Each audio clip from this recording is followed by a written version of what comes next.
are listening to The Partially Examined Life, a podcast by some guys who were at one point set on doing philosophy for a living, but then thought better of it. Our question for episode 178 is something like, what would an ethics that really acknowledges that people are determined be like? Or maybe, is society on an irreversible trajectory of degeneration?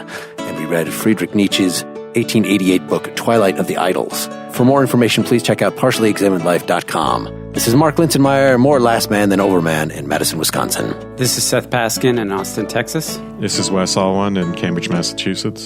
This is Dylan Casey, intoxicated at 10:30 a.m. on a Sunday in Middleton, Wisconsin. Is there a story behind that, Dylan? Are we supposed to be intoxicated? Okay, metaphorically. The best life is intoxicated, right? We should live as intoxicated beings. Are we in a frenzy of creative activity here? A frenzy? That's why we're doing it earlier in the day. Seth, are you in a frenzy in a way you would not be if you did it at night? Well, I have more potential. I have frenzied energy, I suppose, than I would from 9:30 to 12:30 in the morning. It seems like we should insult each other or something to get our juices flowing. It seems like intensity should come out of I take issue with your question. How about that?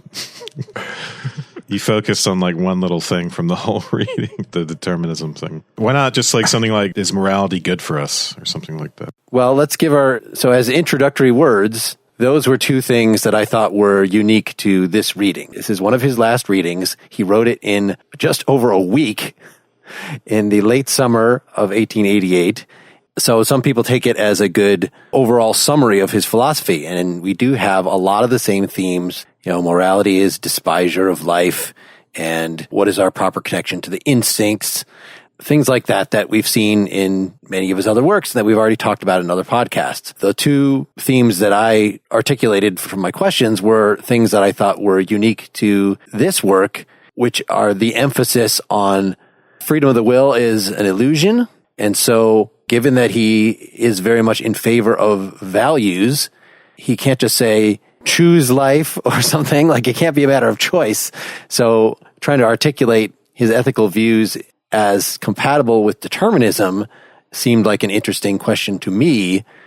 And then correspondingly, since a good chunk of this is a critique of society and a critique of German society, so he's sort of taking for granted his past genealogical analysis of morality as coming out of ressentiment and coming out of a history of slaves reversing more natural traditional morality. And so they've pronounced good what was in fact just weakness. So this is all kind of assumed. And now he's moving forward. And I know he did this in past works we read before, but maybe we didn't emphasize this as much. And so I was looking for this time.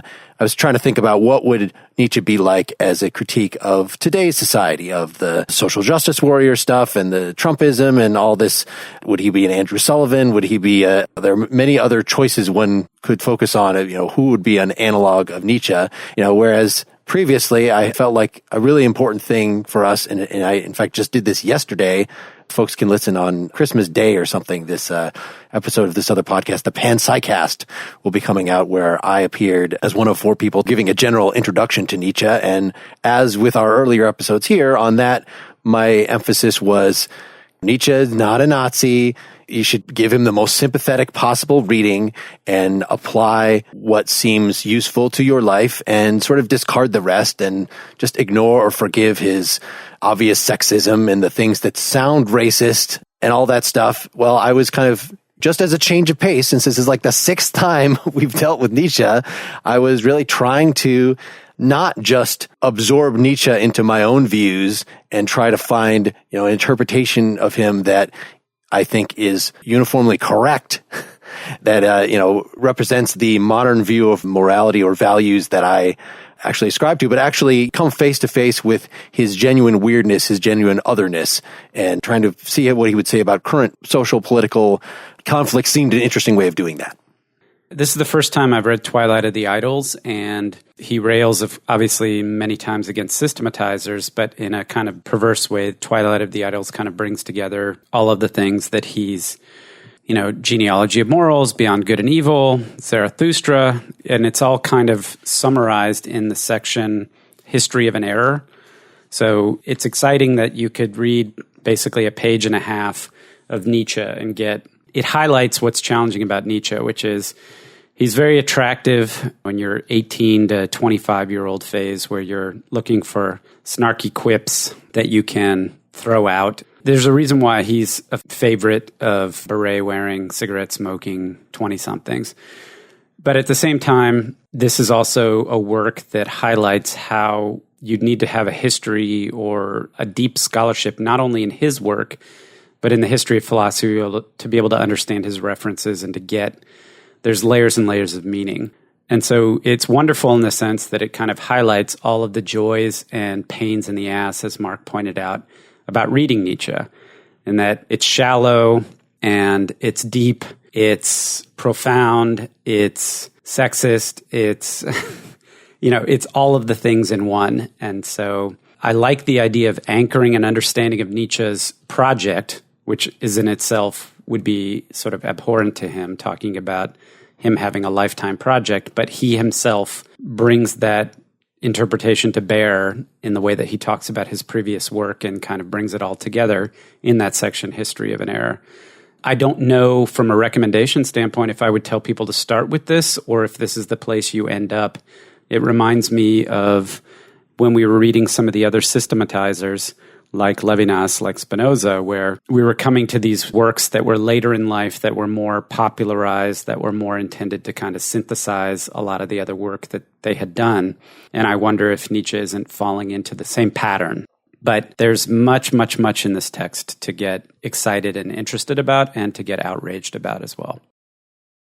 Most of what I want to sort of chew on, I want to hold off until going through the book some more. The thing that I found myself coming back over and over again to in reading this, which I read a long time ago, is just trying to really understand this sort of ecstatic, energized notion of becoming and what that points towards. This has always been sort of the frustrating part about Nietzsche to me, but that's the part I found myself most thinking about. And the second thing to me was unpacking his criticism of modernity, particularly the reason equals virtue equals happiness equation, the great Socratic equation, and how that is still true with us, and how the things that infect morality and affect religion also ultimately really infect reason itself from his point of view, and chew on that a little bit.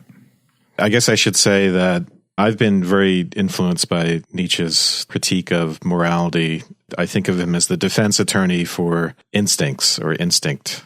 The first really great defense attorney for instinct before the advent of Freud, who's really a follow-up on that. And I think largely before Nietzsche, the instincts simply have a bad rap. So the way this all starts out is Nietzsche's talk of the pessimism of philosophers and the negative attitude they take towards life, which is to say the negative attitude they take towards instinct. Our impulses are just a problem. They're to be solved by reason, or the philosophical use of reasoning that Socrates called dialectic. And the way to become happy is just to become virtuous, which means using our reason to keep our instincts from overrunning us. I think, despite all that the many times we visited Nietzsche, it's still a really radical and interesting critique, this idea, this disagreement that Nietzsche has with that, this willingness to go so far as he does in the first section, The Problem of Socrates, to say that happiness equals instinct. So I think, Seth mentioned the way that Nietzsche is so appealing to adolescents. And I think with good reason, because adolescents are sort of waking up to the hypocrisy of adults and the ways in which they talk the talk of morality, the ways in which morality actually incorporates some of the things that it supposedly opposes, the way it actually incorporates aggression and hate while cloaking itself in the trappings of love and so on. So anyone who's read my political writing knows that the critiques I give are very heavily influenced by Nietzsche, and they represent a skepticism of people's proclamations of being interested in morality and justice rather than simply continuing a sort of cycle of vengeance and ressentiment. So that's my interest. Maybe we should read the preface to the book, just because it's really sets things off nicely. Maintaining cheerfulness in the midst of a gloomy task fraught with immeasurable responsibility is no small feat. And yet what is needed more than cheerfulness? Nothing succeeds if prankishness has no part in it. Excess strength alone is proof of strength. a revaluation of all values. This question mark so black, so huge that it casts a shadow over the man who puts it down. Such a destiny of a task compels one to run into the sunlight at every opportunity to shake off a heavy, all too heavy seriousness.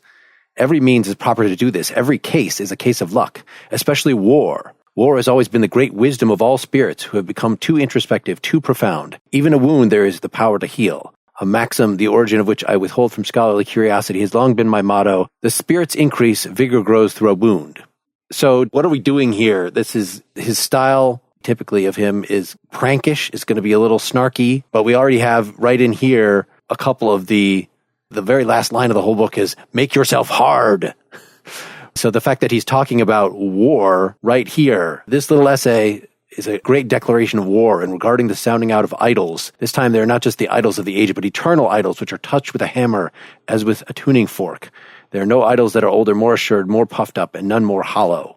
So this little analysis that he's doing, what he seems to mean by war is war of words, some sort of really deep analysis of society, of yourself. What did you guys make of this recurrent talk of war throughout here? Is it merely a rhetorical flourish, like I think is pretty clearly indicated here? On the one hand, it's a war of words, right? Yeah, against the idols, which are religion and morality and everything associated with them, specifically Christianity, and including science, including basically everything gets everything gets ultimately tainted by slave morality and Christian morality, even its opposite, even atheism, actually, a certain form of that. Nietzsche is a big critic of that, is simply an expression of a continuation of the nihilism in Christianity. But this warlike, I think, Mark, you're asking if he's literally an advocate of violence and aggression between human beings, or if we are to think of that spiritually. And we get a lot of that in his section on morality as anti-nature, where clearly he's arguing about war as essential to spirit. So where anti-natural morality condemns the instincts, a healthy morality is dominated by the instinct for life and actually spiritualizes instinct, something he thinks Christianity is incapable of doing. The spiritualization of sensuality he calls love. The spiritualization of hostility he thinks of as agonism, I think, like the ancient Greek agonism, wrestling, or I think of it almost as play, as the sense in which there's an element of aggression in play. And it really, the need for struggle, the need for opposition, especially internal opposition, and opposition internal to the psyche. To be fruitful, he says, is to be rich in that internal opposition. And to renounce war is to renounce life. So I think pretty clearly the primary sense in which we're to take that is this spiritual sense. So there's a lot in Nietzsche which sounds jarring. You wonder, is he advocating for the next Napoleon? Does he want to see society taken over by strong, violent men? Or is all of that merely an expression of something spiritual that he thinks we need to preserve in the psyche, even if we're no longer as violent towards each other and externally? I kind of want to interpret him that way, but I have a hard time discounting a kind of fetishism he has for destruction. And there's, I think, a way to interpret it as creative destruction that is part of all creative activity. It's hard for me not to take him seriously on that.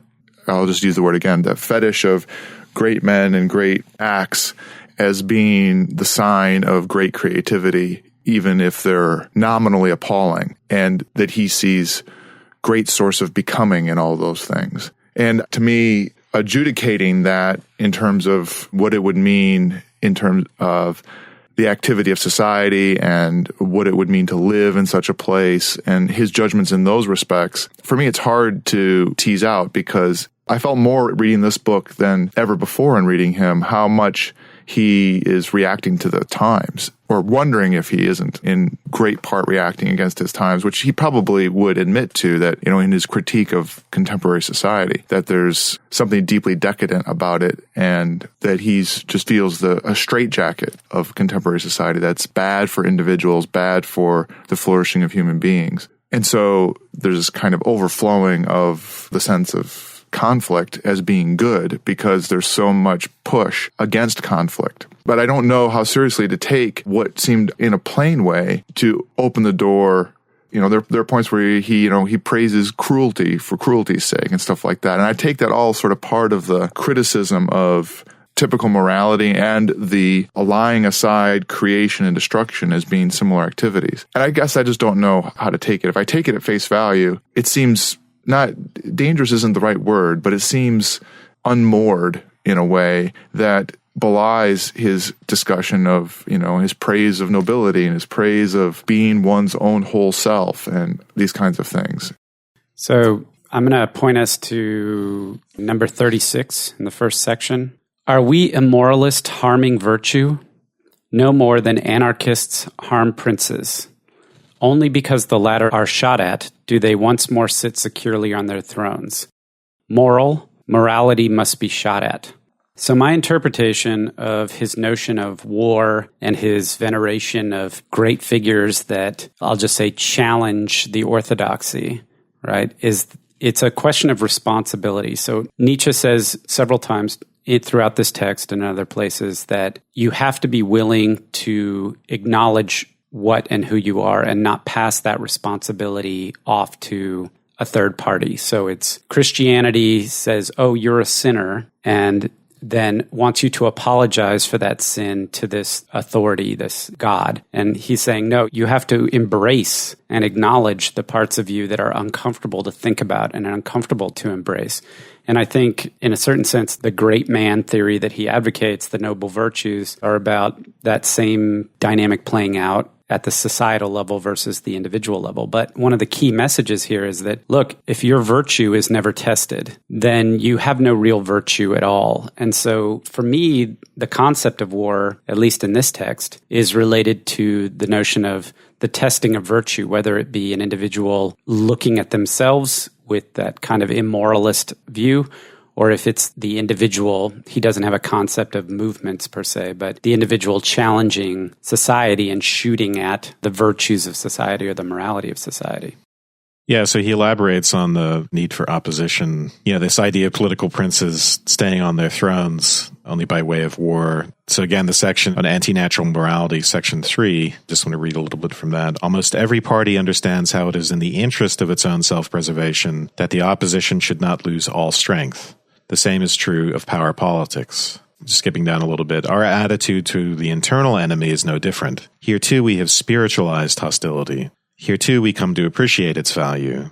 The price of fruitfulness is to be rich in internal opposition. One remains young only as long as the soul does not stretch itself and desire peace. Nothing has become more alien to us than the desideratum of former times, peace of soul, the Christian desideratum. There's nothing we envy less than the moralistic cow and the fat happiness of the good conscience. One has renounced the great life when one renounces war. So again, I'm pointing back to the sense in which the real import here is the spiritualization of instincts, both sensual and hostile, or what we might call sublimation. I think that there's enough in Nietzsche to suggest that's what he's really interested in. And if you think about the way this book ends, it doesn't end with Napoleon. It ends with Goethe and then him. He wants to be the next Goethe. He's the next great man in this line. And what he's doing is the war really is a question of reinvigorating instinct, not by bringing back the blonde beast or the morality of breeding or all the terrible things that happened before the advent of society and morality put a check on those things, but reincorporating instinct, or the Dionysian, you might say, in some sort of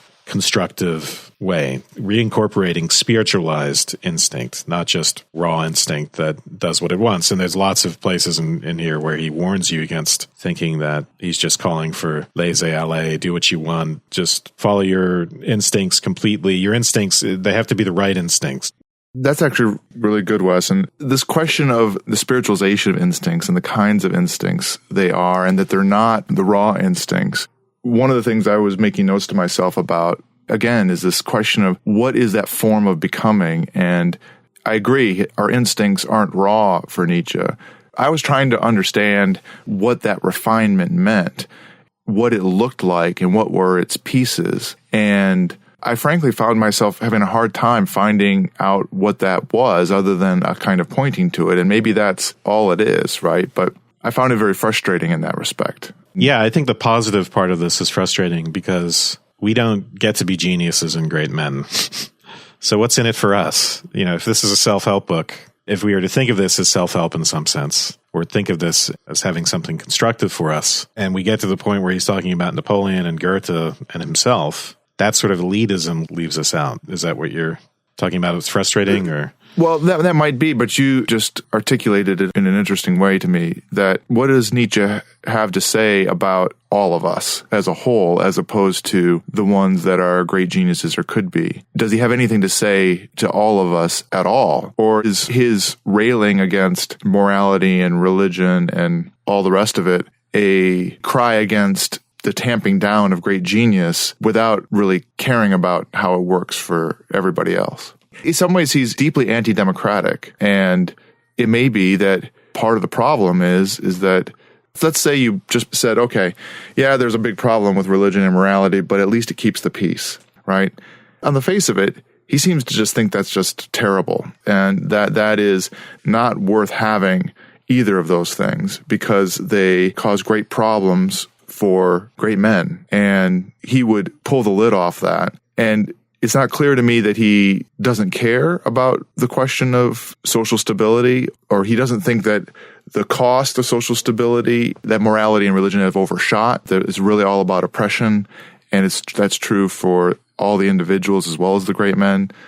I just find myself, frankly, just kind of confused on it, about where he comes out on it.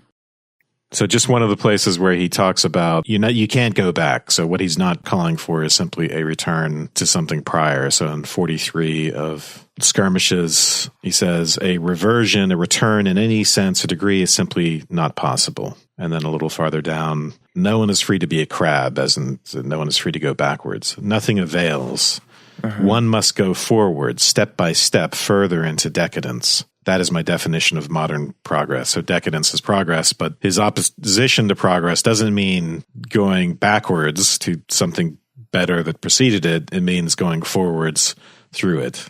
One can check this development and thus dam up degeneration, gather it and make it more vehement and sudden. One can do no more. So you can dam it up, but you can't stop the progress, the decadent progress. It's inevitable. So it sounds in many ways like a Marxian critique, where it's not that you can simply do away with capitalism at will, or that you could skip capitalism if you wanted. Capitalism would be a natural part of the path towards communism. But the question, I think, maybe part of what you're asking, Dylan, is what comes next? Is it just that a society in which most people are sort of subject to slave morality and most people are degenerate and decadent, but it's somehow safe for great men? Or is there something in it for society as a whole? Will it be a social transformation?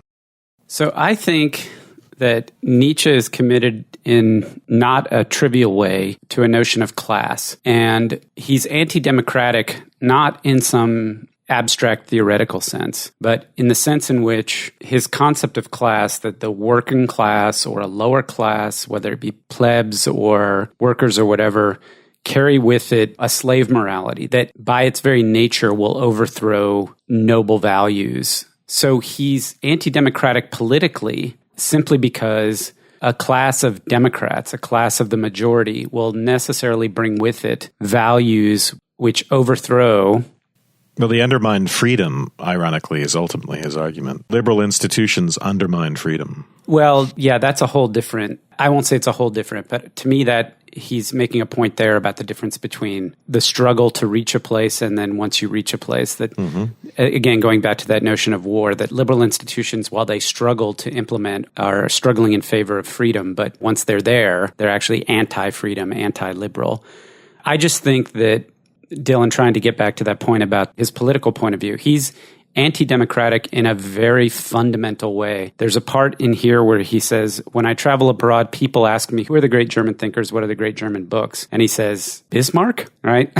Well, Bismarck represented politically a return to a kind of, I won't say totalitarian, but an authoritarian, centralized German state that was anti-democratic, that was militaristic. And I don't think there's any way to nuance that point of view in him, at least not in this text.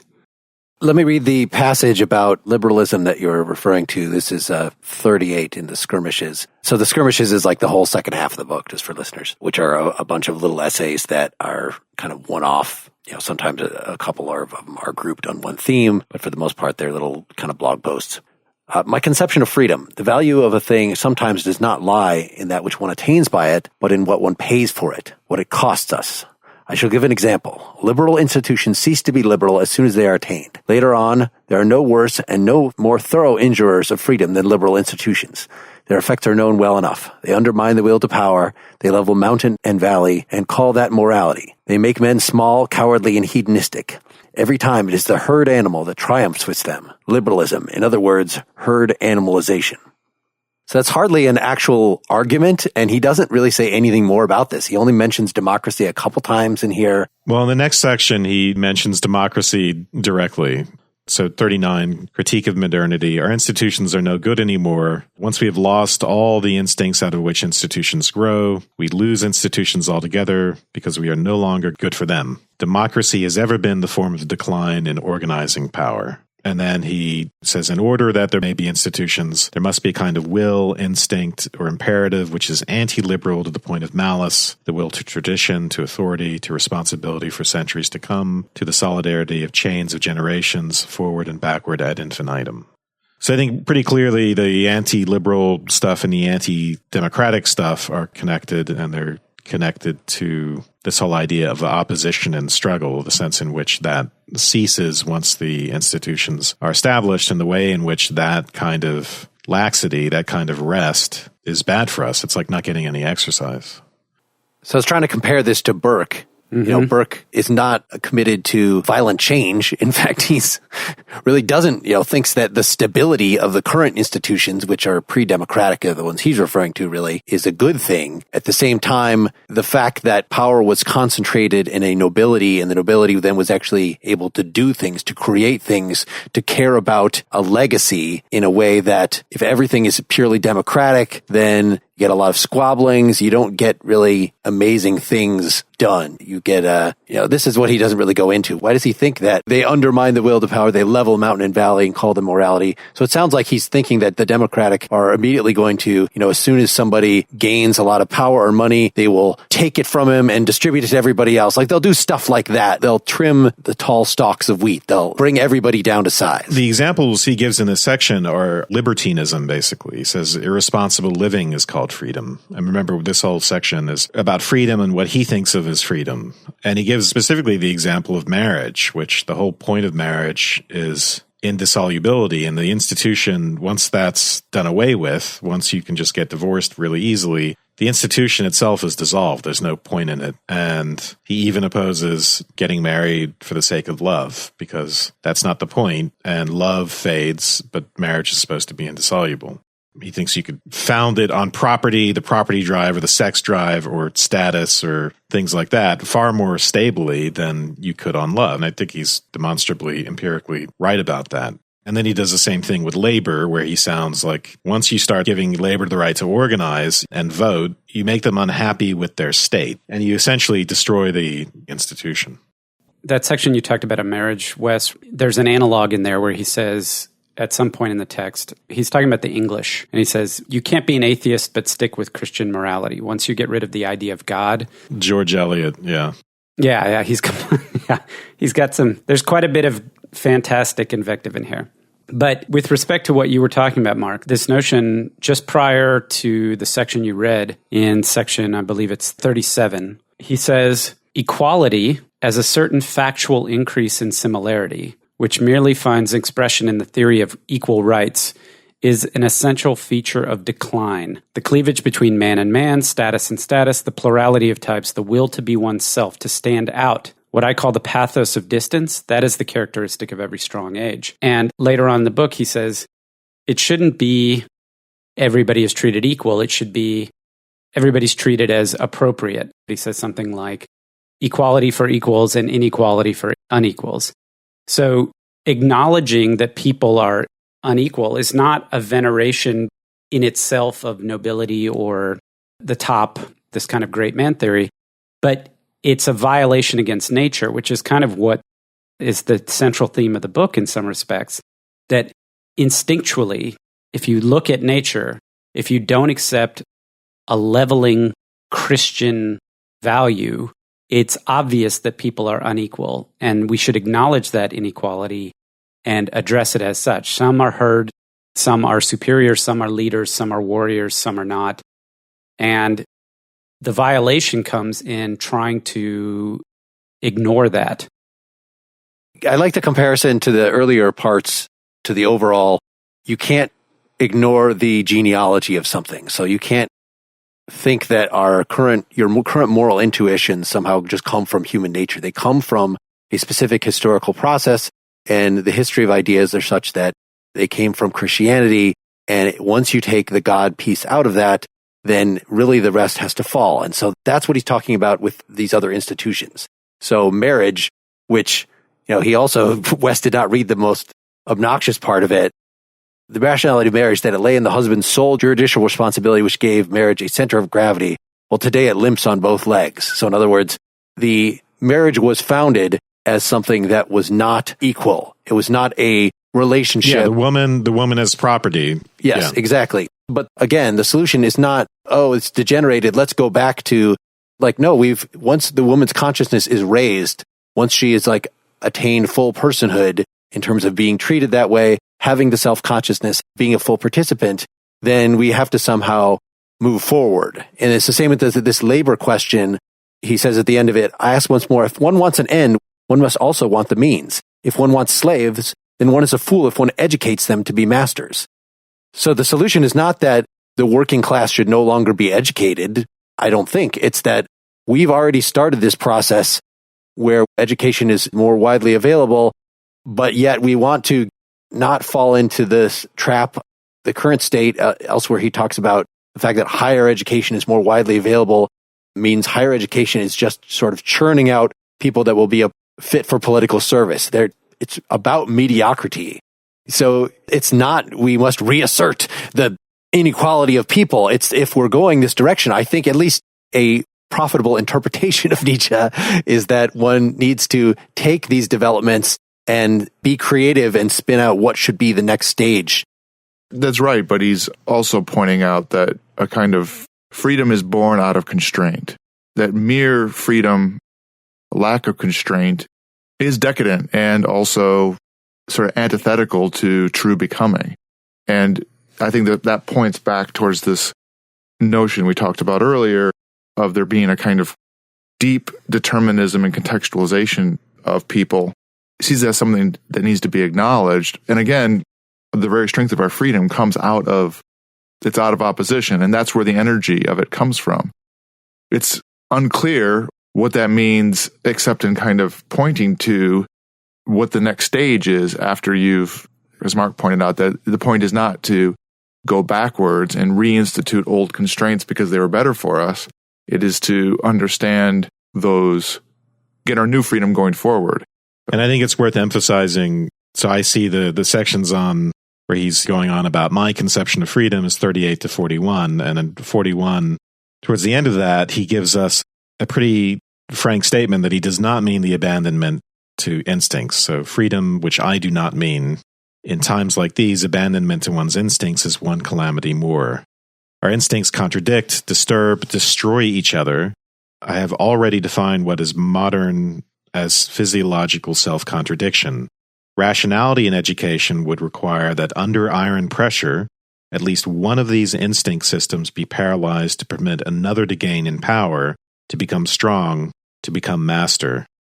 I think if you want to understand Nietzsche, it's passages like these where there's some more complex psychology going on that's critical. This idea of not having instincts simply conflict, which is what leads to decline, what makes us sick, but somehow harmonizing them, creating a hierarchy of instincts. If you think of him as having good things to say about hierarchy and the pathos of distance and all that stuff, if you read it at a psychological level, even as we lose that in society, to lose that psychologically means we're in big trouble.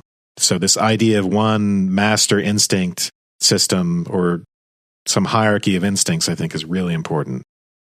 I want to make sure that we keep in mind here when we're talking about the freedom requiring opposition and all this, is this other, I think earlier when we were discussing in past episodes, freedom, at least as I was taught that Nietzsche believed in it from Fritjof Bergman, was that freedom is identification with an action. So there's this term from Nietzsche as a Funktionslust, an animal exercising its facilities, being able to really stretch out. That's the feeling of freedom. So it's not pushing against resistance exactly. Here we have in the Four Great Errors, section 2 at the very end, all that is good is instinctive, and hence easy, necessary, uninhibited. Effort is a failing. The god is typically different from the hero. In my language, light feet are the first attribute of divinity. I think it's not that hard to reconcile this idea that it should be easy. Ideally, freedom should be a pleasant experience, right? With the idea that you'd need the restraint, you need the restriction. It's the notion of something being itself without it being constrained by being, right? It's that whole notion of, I want to say will to power, but there's another phrase he uses. Yeah, so there's conflict and then there's conflict, right? So he has a lot in this section on Socrates, well, and then the section on the Four Great Errors. He has a lot to say about the ways in which the conflict between instinct and moralism and rationality can be bad. But we still want some sort of resistance. We still want a warlike soul. We still want conflict of some sort. We just don't want the type of conflict which leads to what he calls the disintegration of the will. And he talks about virtue in the true sense, in his sense, as coming out of instinct, but in a way it's educated instinct. It sounds almost like Aristotelian habituation. It's when the right instinct system has mastery and you're acting out of that. So instead of you having impulses in one direction, then you're just forcing yourself to do things, trying to be virtuous. It's easy in the sense it all comes out of instinct. One way that I think about it is being full for anything means going all the way up to the edges, to the borders. So real flourishing would be constantly feeling the constraint that allows you to know that you are operating at your fullest. But there are constraints out there, undeniably there are constraints out there that prevent that flourishing, that are borders of a different sort. True freedom is in the context of that first one, of operating at the limits of one's own flourishing, that you feel those borders, those constraints. And it seems clear that there can be a variety of them. And also, even in the case of bad constraints, he points to the activity of people's freedom in those cases, even though he would acknowledge them as being bad and horrible. In the absence of constraints, you get this decadence, which I still would like to understand a little more fully. I don't completely get it.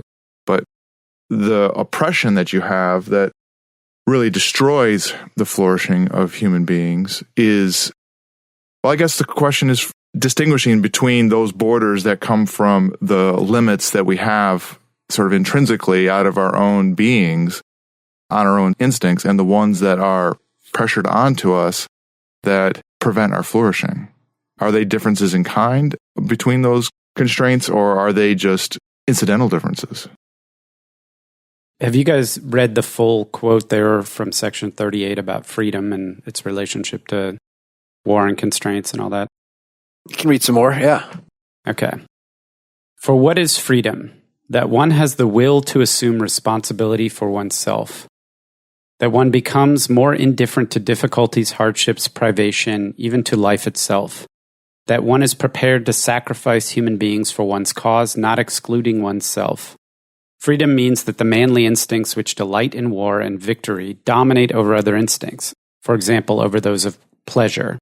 The human being who has become free, and how much more the spirit who has become free, spits on the contemptible type of well-being dreamed by shopkeepers, Christians, cows, females, Englishmen, and other Democrats. The free man is a warrior. Again, a fantastic rhetorical flourish by Nietzsche, which is offensive to many. But so, Dylan, I think going back to what you were saying, what I heard you say was this notion that there's a sense in which being under duress, which is to say, being exposed to difficulties and hardships and being prepared to encounter the instincts which those things bring up. There's a balance between that exposure and the recognition and encounter with those instincts, and also with just pure oppression, right? There's a fine line between oh, it's cold outside, but I'm not wearing a jacket because I want to experience my inner instincts for self-preservation in the cold. And somebody's beating me with a whip and I'm chained to 16 other men digging a ditch, right? That idea that privation and hardship can be oppressive is part of what's problematic in this romanticizing of exposing yourself to the elements. This is very much of the time where in literature you talk about man against nature and this idea that the great individual can go up against the forces of the world to try to test the limits of human endurance versus kind of societal oppression and the kinds of limitations and challenges that society and other individuals can place on us. I think a great example is just thinking about education or even raising children, right? The worst thing that you can do in either case is provide no constraints and no limits. Well, maybe not. There is a bad, which is providing no constraints and no limits. And there's also a bad, which is subjugating them and tyrannizing them. Yeah. And so that's what we're talking about is what's the difference between constraints that are freedom developing and those that are merely tyrannizing. And I think without articulating it really deeply, we would say that those things are true, right?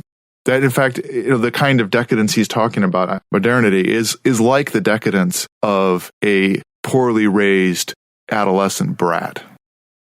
Right. He certainly doesn't want people to be stunted. So certain ways That's exactly right.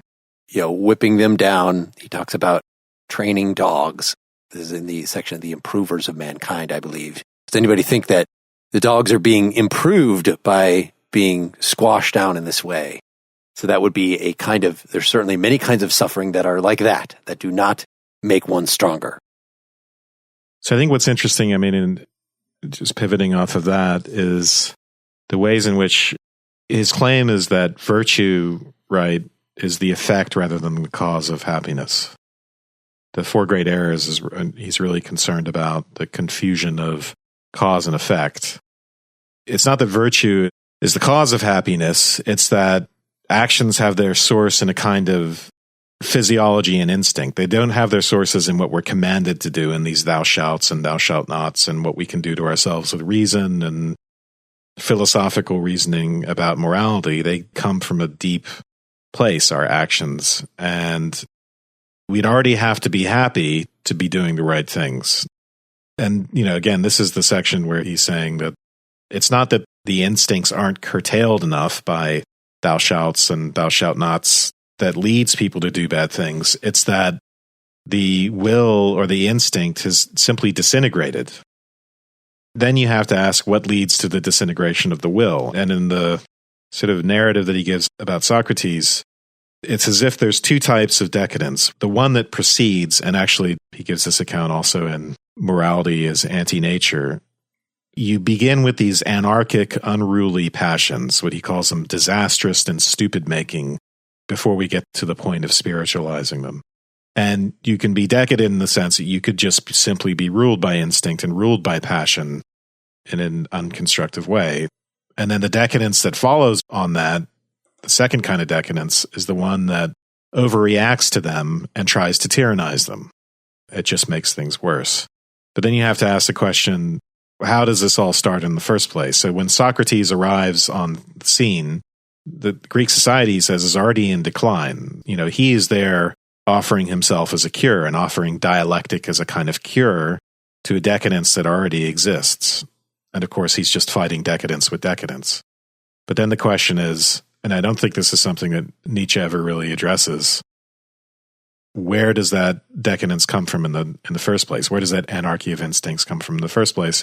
If virtue follows on happiness instead of the other way around, if it's just all about this sort of fundamental physiology and comportment of the instincts, then how do you educate instincts? How do they decline in the first place, and how do we educate them in the right direction? Yes, I want to make two connections to the previous discussions of ethics that we've had. So one is the is-ought distinction. We've said in many, with Hume and others, that just by talking about the way the world is, or talking about what somebody says, or what social convention is, we can't get ethics out of that. Well, but that's what ethics per se has been trying to do. That's what morality has been trying to do, is saying, God says this, so do it. They're all things that are imposed upon people. And according to Nietzsche's analysis, they don't actually give us motivation themselves, right? So if we have been thoroughly imbued, or we have this very strong superego that is chanting these moral instructions at us, that remains something fundamentally foreign, and it sort of crushes the self. Well, what is the self? What would the alternative to be that? Well, the only place we could get motivation, the only place we could get values in the first place is somehow through instinct.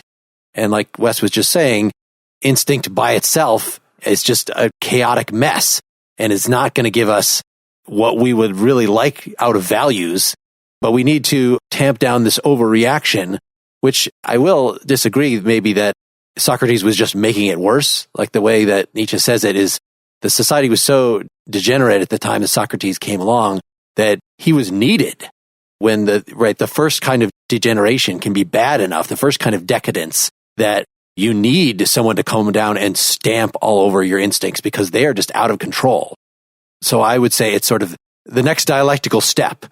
So Socrates was a step forward, was a progress, even though, as you said, degeneration is a type of progress, decadence is a type of progress. But still, we need to have then the synthesis, though Nietzsche would never use thesis, antithesis, synthesis sort of language, but that is the way I feel like he talks, that the sort of next stage, though not something determined by any sort of pre-existent logic, but should incorporate the good elements of the previous stages. So that was the first part, is this connection to the is-ought. The other one is just the connection to virtue ethics, and this is, I think, what we're getting into. And, we've mentioned Aristotle and other folks that I thought a really important passage here was in Morality is Anti-Nature, number 6. Let us consider how naive it is altogether to say man ought to be such and such. Reality shows us an enchanting wealth of types, the abundance of a lavish play and change of forms. And some wretched loafer of a moralist comments, no, man ought to be different. He even knows what man should be like, this wretched bigot and prig. He paints himself on the wall and comments, ecce homo, behold the man. But even when the moralist addresses himself only to the single human being and says to him, you ought to be such and such, he does not cease to make himself ridiculous. The single human being is a piece of fatum, from the front and from the rear, one law more, one necessity more for all that is yet to come and to be. To say to him, change yourself, is to demand that everything be changed, even retroactively. And indeed, there have been consistent moralists who wanted man to be different, that is, virtuous. They wanted him remade in their own image as a prig. To that end, they negated the world. No small madness, no modest kind of immodesty. So that's the challenge that we have to face as virtue ethicists. We can point to individuals and say, wow, that person has a lot of spirit. That person, so Nietzsche does this throughout, but he can't, by making those critiques, be meaning to tell them, choose not to do that. It is not in our power to choose not to do that. At the very least, we have to play these Aristotelian tricks on ourselves of habituating ourselves of what could it mean to tamp down a certain set of instincts in favor of another one, than to develop some sort of generalized emotional control, or, so we could talk about sort of what the art of making oneself better without simply pointing at an ideal and trying to be like that. That would just make you an imitator. That would be, again, something external that would be imposing itself on your individual telos.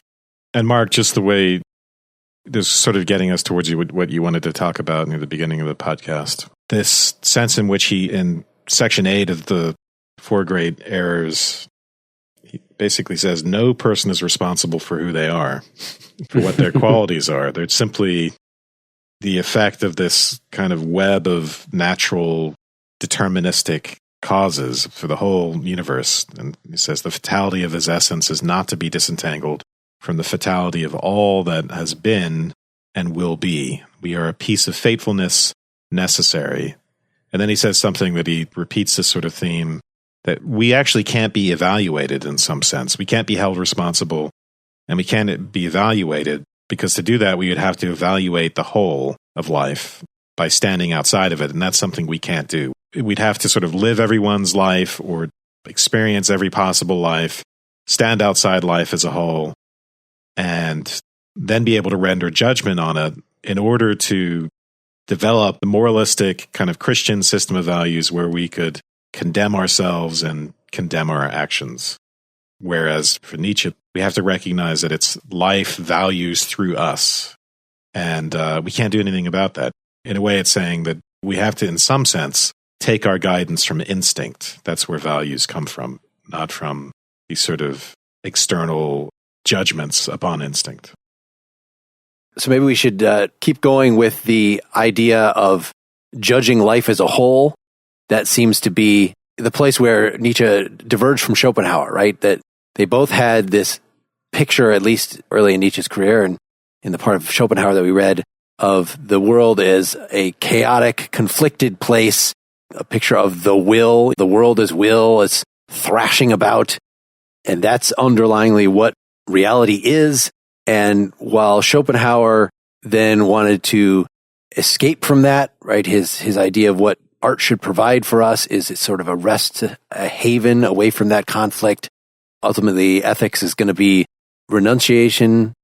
And we saw this, very recently in our Buddhism episode, that there are all these things that we're sort of programmed with. A lot of the instincts are irrational. They steer us wrong.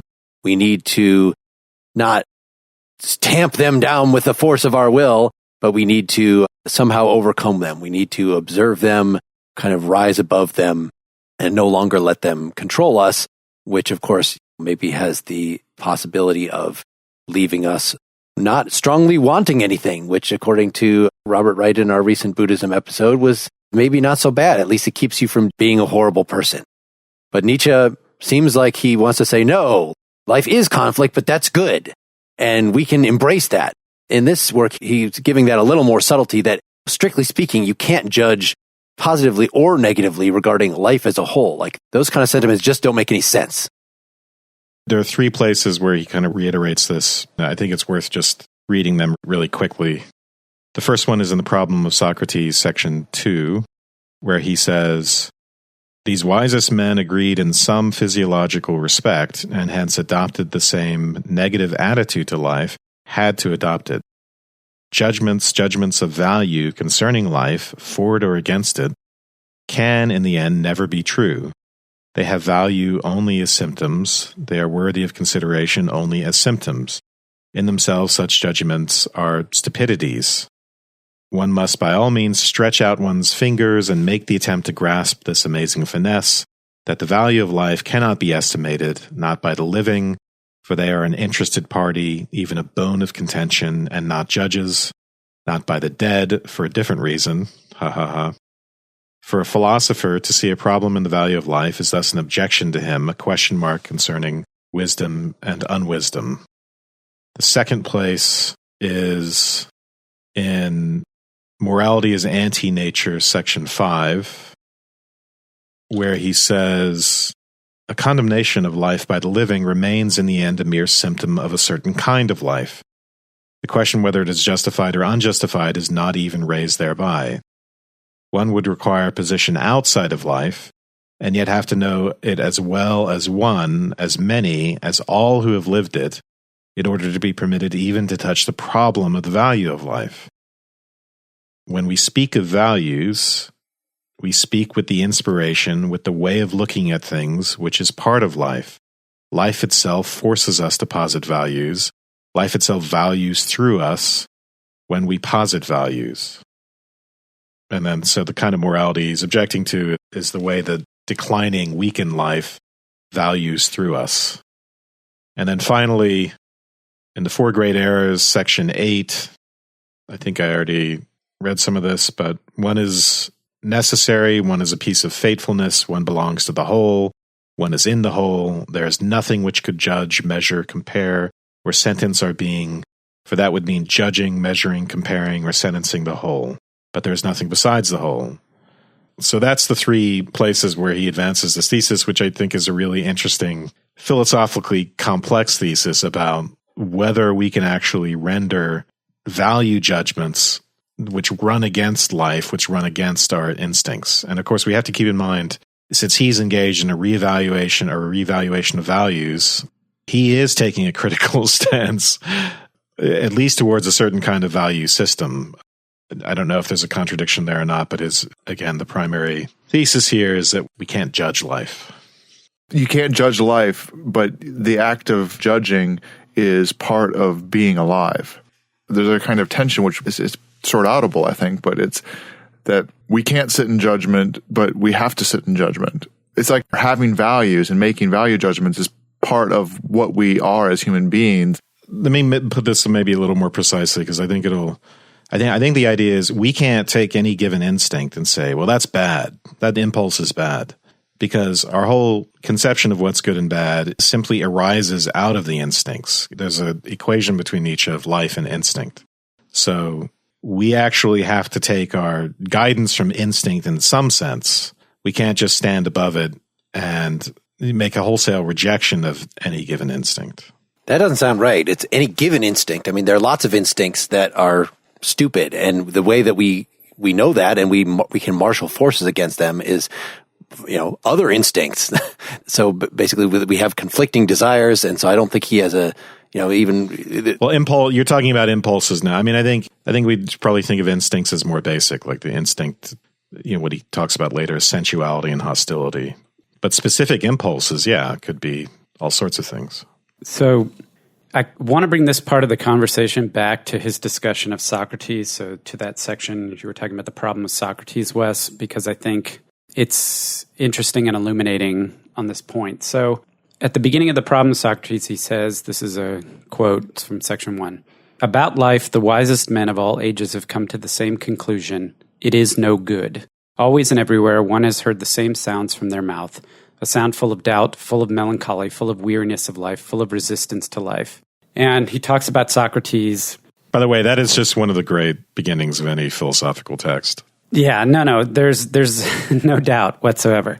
So basically, what Nietzsche says here is that Socrates, and really he means Plato, and there are other parts in the text where he clarifies that he's, hostile to Plato, but he says they're anti-Greek because they're hostile to life. And of course, if you go back to Genealogy of Morals, he believes that traditional historical Homeric Greeks were like saying yes to life. They were affirmative of life.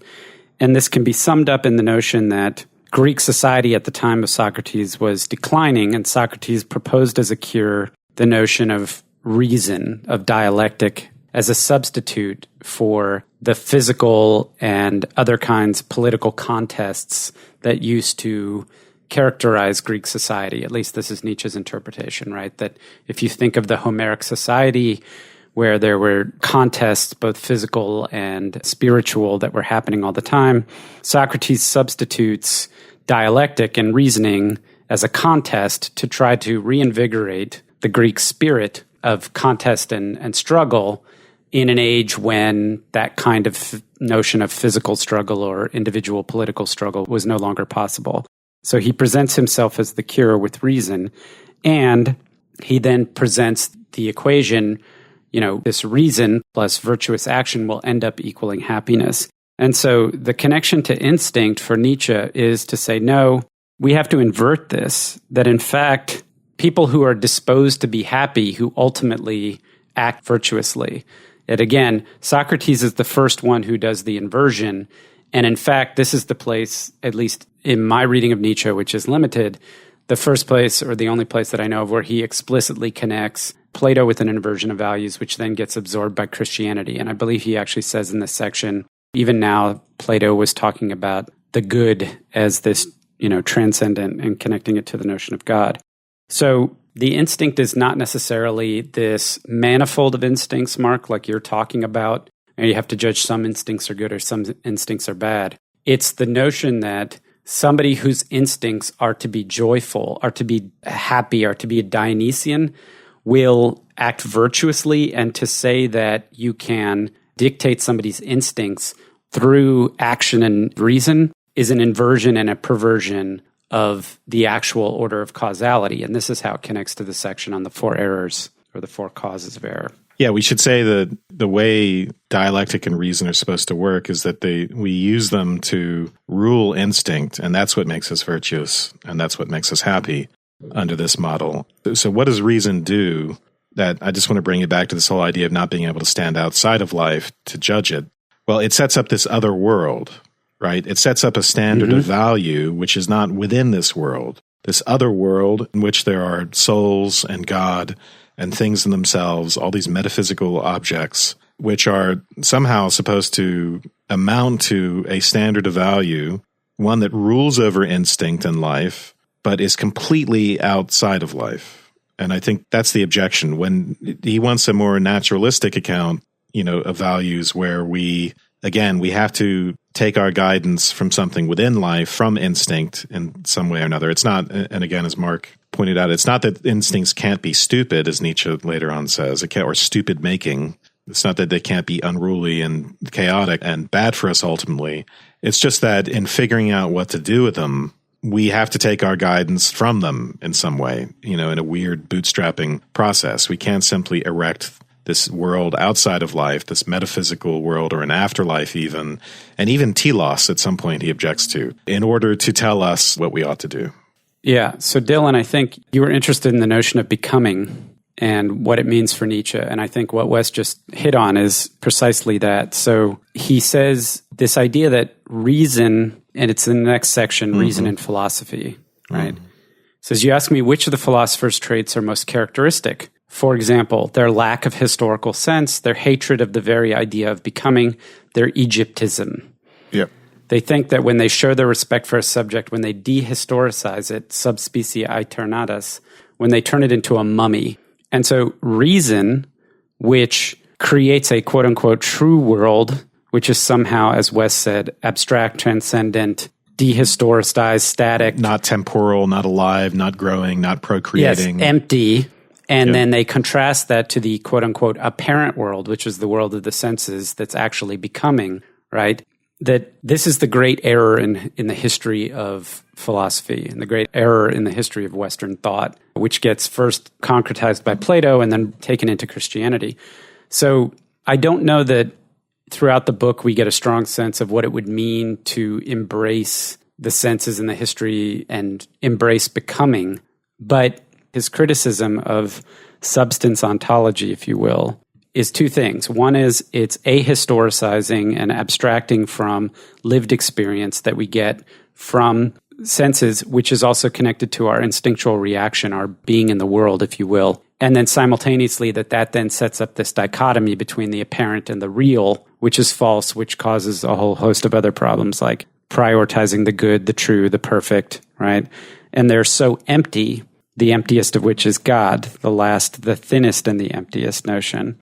I just wanted to bookmark something you said for later conversation, because you asked what it would look like to embrace becoming. And I think we've seen in previous Nietzsche episodes that in some sense it means to embrace the aesthetic as a standard of value. So he'll even say in this section that the world of becoming and appearance is the true one, and the concepts of philosophers, thinghood, substance, permanence, unity, identity, causality, those are the things that falsify it. Part of his positive account, and he'll talk about aesthetics later on, is modifying our system of values so that it's appearance-based and becoming-based and life-based rather than static, other world-based. And to do that, I think, critically involves a sort of aesthetic attitude. So I get the criticism of reason, especially reason as being leveraged as the only deciding factor, or trumping all forms of appearance and instinct as being deadening, and also trying to determine value outside of life and outside of becoming. I understand that criticism.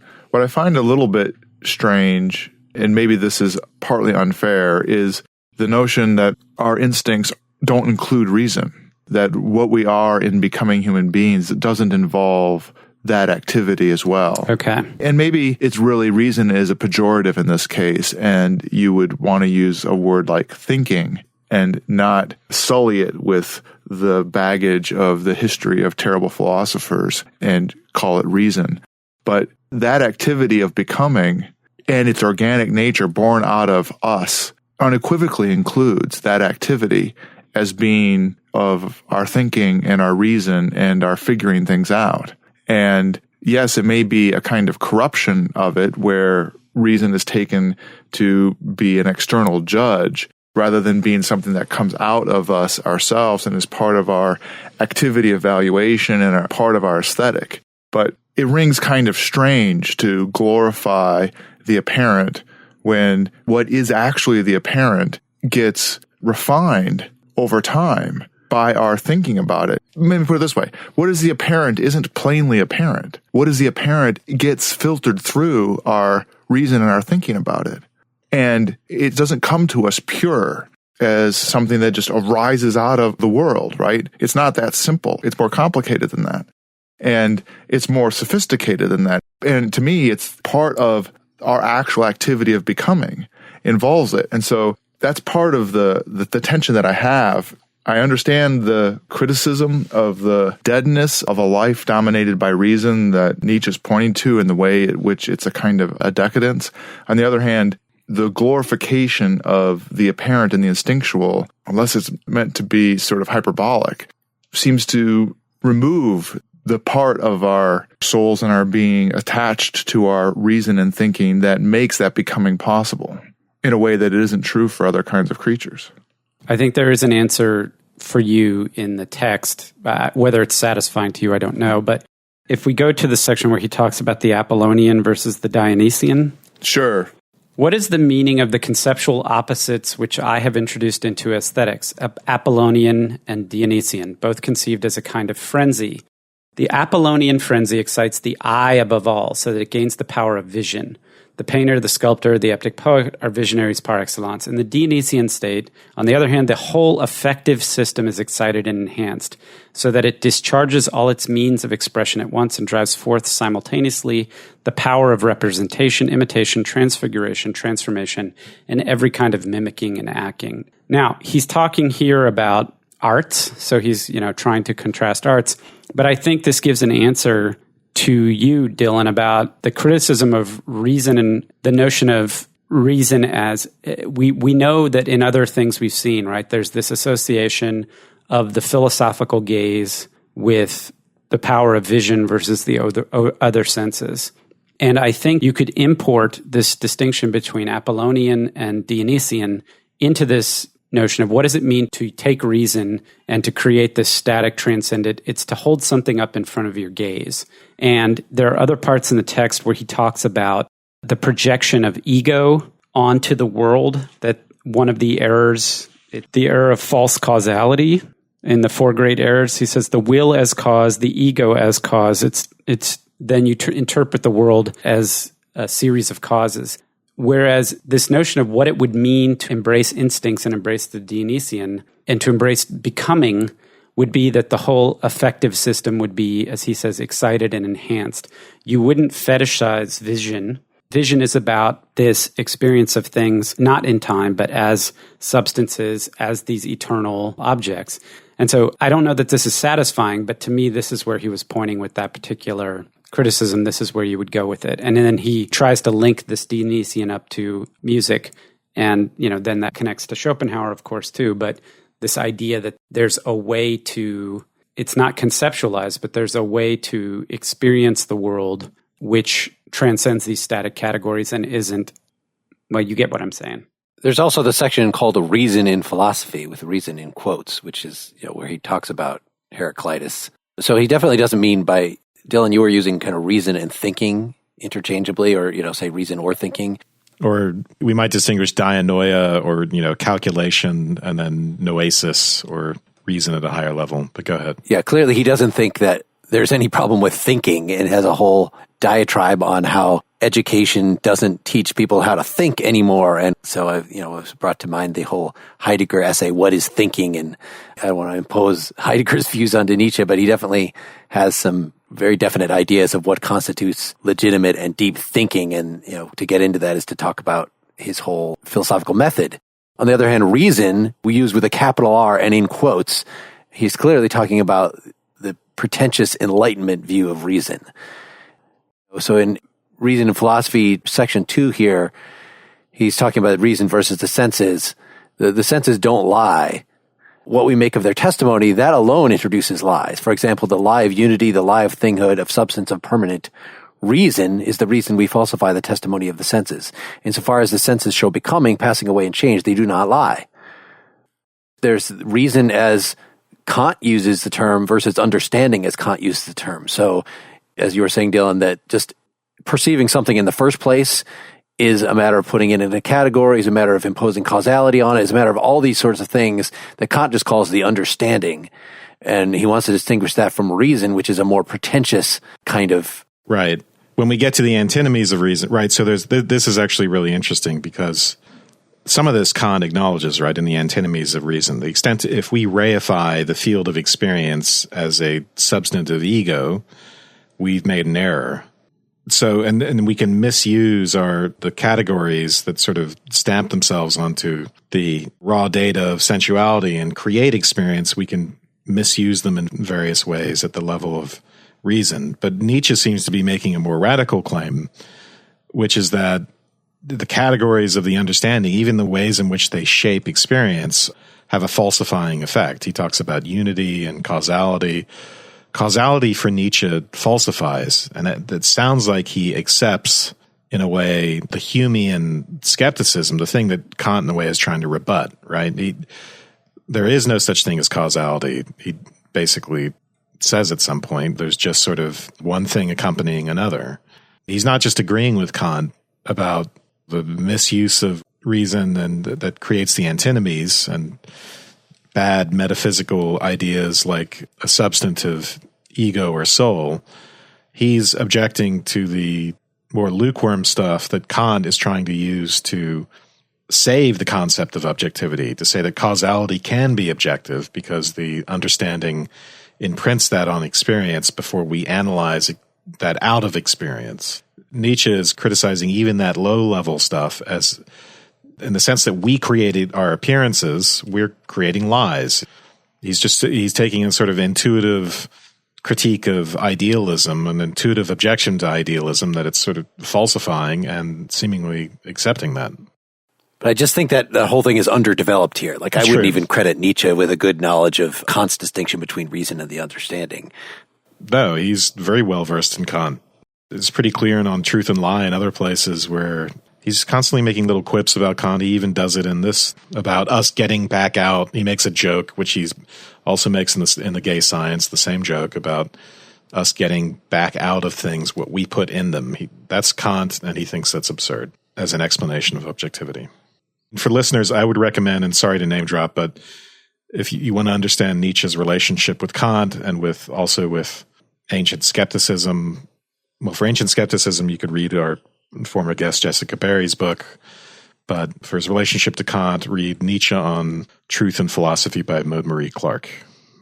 Yeah, I think we probably should not try to take time in our discussion here today to say any more about we can move on his from take that. on the thing in itself and his differences with Kant, because I feel like that is ground that we've gone over, and there's sort of more interesting stuff that I want to make sure we get to in our short time left. But I think what Dylan was getting at was important, which is that not just the reason, what is this reason sort of, is that fashion or even thought, is that fashioned out of the clay of instinct? How do we account for all that? Which is interesting, but I think the more fundamental problem is, how does something anti-natural, how does anti-natural morality arise within life? How does something that's so hostile to life and to instinct arise within a framework that's sort of whose agenda is kind of set by instinct? How is it that we flourish to destroy our flourishing? It's because you're already sick, right? These things are symptoms. Well, it's because life can decline. It's because of becoming. Life can decay. Life can decline. The paradox is that the decline of life happens within life.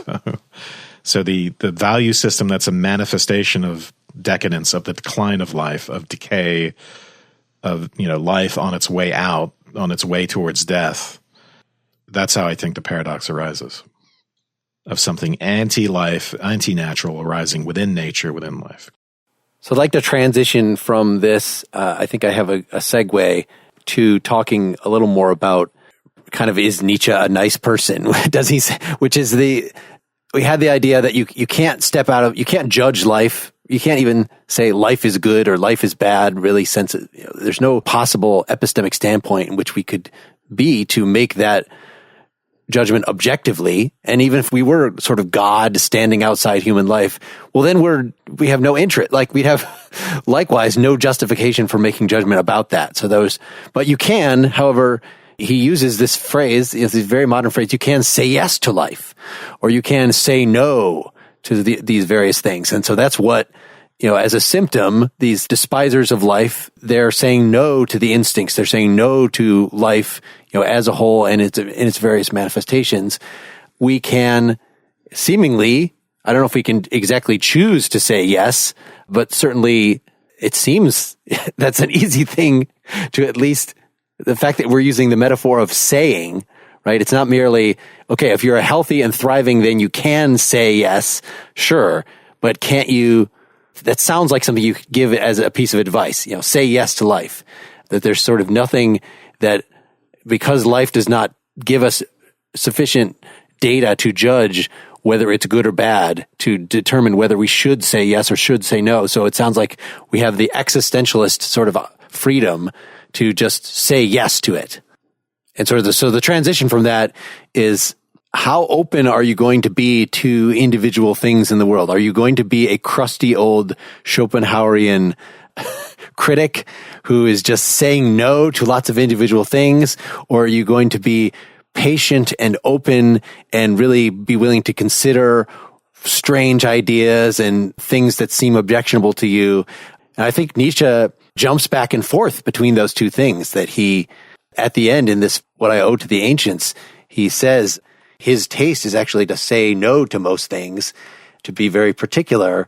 But in other places, he clearly, the overall lesson is to say, the more you can say yes to, that sort of even shows the more overflowing a person you are, the more patient you can tamp down your instinct to immediately become distracted and object and fight back so there's this dynamic that I thought was an interesting way to talk about whether Nietzsche is the kind of person you would want to hang around with or not. Would he be saying no to you? Hey, Nietzsche, you want to get a beer? Yes to beer, yes to life. Though he has some negative things to say about alcohol in this book, right? The narcotic along with Christianity. Those goddamn Germans and their beer. Yeah. I don't think I would want to hang out with Nietzsche. Nietzsche seems like the kind of guy who would be very challenging to be around, but would, if you were his friend, he would be a good friend to you. Actually, so in the recommendation, he was like one of the youngest. Before he even got a degree, he was recommended to be chair of the philology department at Basel. The person who wrote him the recommendation talks a lot about Nietzsche's character and what a great guy he is, what a nice guy he is, how much he cares about his friends, how courageous he is. He apparently was a really great, he was in the military at one point, and he was a really great horse rider as well. That's one of the ways he injured himself that sort of plagued him for the rest of his life, is the pommel of his saddle hit him in the chest. But anyway, so I think it sounds so different from what the tone of what he writes. It's brilliant, but at the same time, it's a little scary. And it makes you think of him as someone who's not necessarily the most empathetic or sympathetic person. But from the little bit I've read about him, reading him may not be a good clue to what he was like as a person. There's a section 36 in Skirmishes, the latter part of it. Finally, some advice for our dear pessimists and other decadents. It is not in our hands to prevent our birth, but we can correct this mistake, for in some cases it is a mistake. When one does away with oneself, one does the most estimable thing possible. One almost earns the right to live. Pessimism is proved only by the self-refutation of our dear pessimists. One must advance a step further in its logic and not only negate life with the will and representation, as Schopenhauer did, one must first of all negate Schopenhauer. So he has a section in here on Schopenhauer where he says he likes the fact that Schopenhauer called out Christianity and how Christianity negated the will and negated life, but he ultimately fell prey to pessimism, and that Nietzsche characterizes himself as an optimist. But his path to optimism in many respects is through, well, he's, a master rhetorician. It's through ridicule and criticism and aphorisms. He doesn't want to argue. He doesn't want to adopt Socrates' strategy of dialect to try to criticize this, what he sees as negating life, because that strategy is in itself a negation that will end up accomplishing nothing. He's trying to celebrate. There's a kind of jouissance, right? He wants to get away from ressentiment, right? And from these things. But the thing is, he did it all theoretically in books, because the way he lived his life, he was not Hemingway or Picasso. If you think about the artist who consumed life, who was a bigger than life picture, who went out and did things and acted and embraced instinct and fought with their own instinct, that's the kind of person that Nietzsche idolized, but it's not the kind of person he was. Well, he was very sick. He had to quit his professorship, in part because he was sick and in part because he didn't want to be an academic. And then he spent a lot of time in Italy and Switzerland. Right, but if we take if we take Nietzsche seriously, the reason he was sick was a function of his instincts and not the other way around. He wasn't not the Übermensch because he was sick. Right. He was sick because he wasn't the Übermensch. Right. We could read much of his stuff as self-critique. I mean, his talk of sickness and convalescence and all that. He was a permanent convalescent. So what are we to make of this? We read this quote before of one is prepared to sacrifice human beings for one cause, not excluding oneself.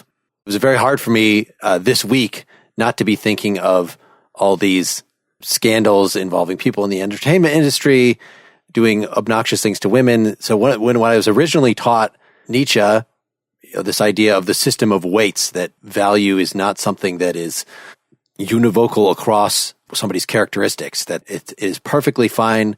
The idea that somebody can be a brilliant artist and in that way an estimable human being and yet be obnoxious. That they're historical figures who we would still want to praise their work, even though they were scumbags in terms of the way that they treated other people. And I could read Nietzsche in this whole being prepared to sacrifice oneself for one cause. Somebody who is a great artist, Nietzsche might excuse their scummy behavior towards individuals, especially if it was kind of a contempt behavior, because, right, part of being the Übermensch is not being very respectful of everyone's feelings. Like, that's the slave morality that's trying to tear you down. So I was trying to think, really so Louis C.K. being the example that hurts the most, inconsiderate, was able to rationalize that he had consent or whatever. I don't want us to get lost in the details here, but that was somebody who, had the keen insight, seems like he fits Nietzsche's example of a genius. But yet when you're talking about somebody who exists right now in the social sphere, and, we have an environment where entertainment is basically democratic in that you do have to please the masses in order to get projects funded, et cetera, et cetera. It's a very different thing than judging somebody like Tolstoy or something.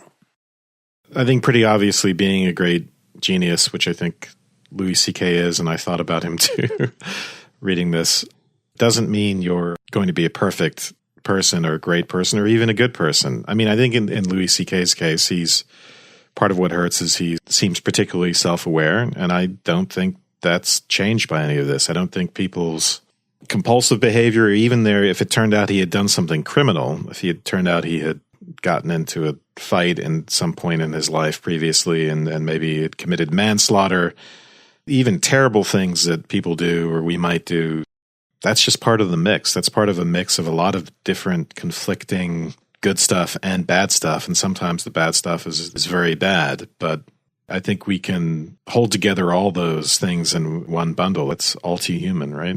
You think that's what Nietzsche would say about this? Part of the mix and the problem on this is that the judgment of a whole person isn't a simple thing, and that the ability to judge them as being a great artist versus a personal scumbag, there's that kind of dichotomy. But part of it is also the problem of accolades, particularly when someone is alive, and that to the extent that their success is either predicated on or facilitated by their horrible behavior. That's part of what's in the mix here, right? Is that people who are either incidentally abusive in their power or on their way up and they're sort of excused from that, or they are abusive in their power, and that's part of how they do what they do. And then there are the corrupting effects of power, right? Many of us don't know how we would behave if we had as much power and fame as some people. Situationism. Yeah. But I think as far as what would Nietzsche say, I mean, it's hard to say, right? He does talk about a different system of morality for applying to a Napoleon, for instance. And maybe the suggestion is you can be a murderer if you're a great man. Well, I don't even want to go to the murder place, but like in this particular circumstance in which when I was looking at responses by feminists, there's an article in Slate, responses to his apology of saying, no, that what he's overlooking is that the reason that you would do that kind of stuff is not just because you're incontinent, that you can't help yourself. It's because you get off on humiliating, on exerting power. It's not just that these people are in a position of power and so they are pursuing their sex drive, but that they're actually gaining some pleasure out of using the power. And that seems like something that Nietzsche can't uniformly disapprove of, given his. Well, I just want to say those critiques are by people who have not spent 1 minute of their life thinking about the psychological motivations behind exhibitionism. That's one thing. But as far as whether I don't know. Your claim is that Nietzsche might not disapprove, right? Precisely because it's an abuse of power. I guess that's the question. Like, it seems like we have to take him a little bit at his word that exerting power, including not just power in a very abstract sense in convincing other people, and even if we're ruling out, physically overpowering someone, but the idea of that power over other people is part of, a notion of power. It's not just Funktionslust. It's not just being able to run fast like a cheetah or, do whatever the equivalent for you is, but that dominating other people is in some way good. Can we not say that Nietzsche has that somewhere in his doctrine here? Yes, but wouldn't we all of us acknowledge that wielding power is good, at least in some forms? Is it good in all forms? I mean, the wielding of power and the existence of hierarchical structures is what makes more complex forms possible, biologically and socially. That's a sense in which one would praise power. But you could think of the misuse of power as analogous to something that causes decay. So like a cell, for instance, that no longer knows its place within the body, just expands willy-nilly like a cancer, or someone in a position of power within a hierarchy in a company who is so abusive of their power that the company simply doesn't function. So I think we have to think about hierarchy and power almost in an Aristotelian way in the context of the functioning of the whole. We could still formulate, I think, even as if we were full-blown Nietzscheans, formulate a critique of power by his own lights. I don't know. Am I wrong about that? No, the praising of power doesn't mean that there's no such thing as a degradation of it or misuse of it, right? That's what I would say. I mean, I don't know, Mark. Is that satisfying to you, or do you think? Well, I want to hear what Seth has to. Well, so he has three paradigms of power in the text that he refers to: Julius Caesar, Caesar Borgia, and Napoleon. And if you think about what he means in those circumstances, he's talking about, let's call it, great individuals who exercise their will against the dominant paradigm for the purposes of political control. And they're not people who exercise their will. I mean, they might very well have, I don't know, but they didn't exercise their will for the purposes of personal gain against individuals. One of the things that I struggle with in this text, but in other texts of Nietzsche as well, is that he's not articulating an ethics of the one-on-one or a morality of the one-on-one.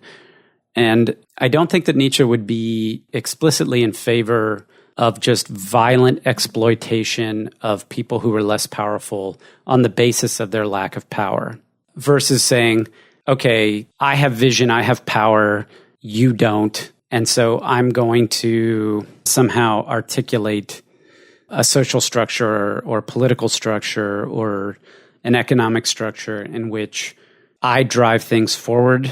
I make great art, I make institutions, I make industry, I manufacture things, and you are subordinate to that, versus kind of like a personal subjugation.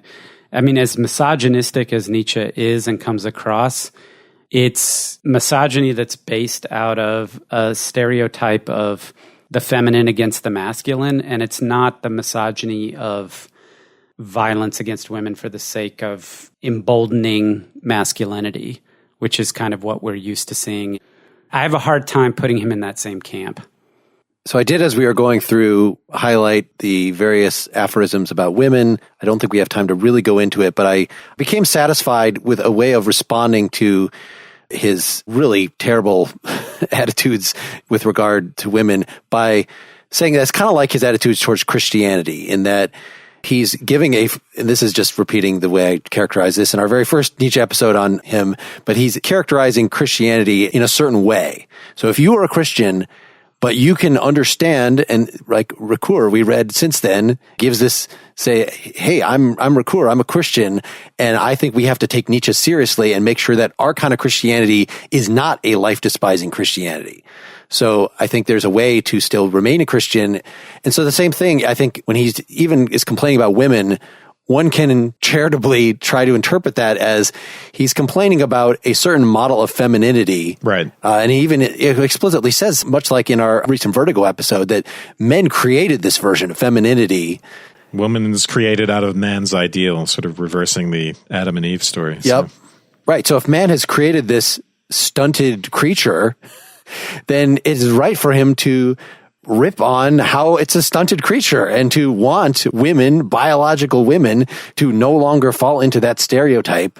So it would be a very different thing. I mean, if he were still saying that about women now, and especially about women who have a sense of self-possession, maybe are Nietzsche-influenced feminists, like, it would be a whole different thing. But I don't think we know enough about him to really say what he would have to say about those people. So again, I'm kind of turning to, on the one hand, it shows a great amount of strength to be able to really listen to what the other has to say, to admit that you don't already know everything, to push your ideas out on everybody else.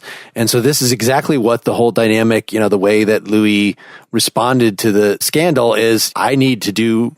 And this is, the battle cry of feminists in this area, or the same with our privilege episode, is our voices have been silenced. I want to be listened to. So it seems like it would be virtuous from a Nietzschean perspective to be able to entertain things like that, to not just dismiss anything coming from that direction as a bunch of malarkey, to, really listen carefully to it. On the other hand, you got to call it like you see it. You wouldn't want to let it overwhelm you. You wouldn't want to completely surrender in listening to somebody else. You would not want to surrender and let values that they're trying to impose dictate what your values are going to be, right? That would be accepting the slave morality thing. So there has to be some balancing act, and maybe again, you're kind of taking on a case by case basis and doing some detailed analysis of the ideas being presented and of your own reactions to carefully navigate that dilemma. I think it's a good last word on that subject. Just this whole idea of sacrificing other people to your causes, it just kind of brings to mind an anecdote. So like the very first time I put together a band, this is like sometime in high school, and we tried out on this song that I wrote for the variety show, and I was trying to get different people from the school involved. And one of the guys he was in choir, and so he was going to sing one of the backing parts. And it became clear as we were rehearsing it that he just could not sing for shit. So I fired him from the variety show act. And then when I was talking to this other friend of mine, this woman who is now an actual artist, professional body artist, I was comparing this idea of, in trying to make something artistic, you kind of have to do what you have to do to make the art good. It's not about the people. Like if the people in that way, have to be sacrificed, if you have to piss somebody off a little bit, then that should be fine. And she said that is exactly the opposite way of the way she looks at art. That art is supposed to serve people. It's supposed to be nurturing. And so the ends do not justify the means based on this. And that little interaction between two high school students, men and women, seems to capture the Nietzschean position I think I was holding there versus a more compassionate alternative.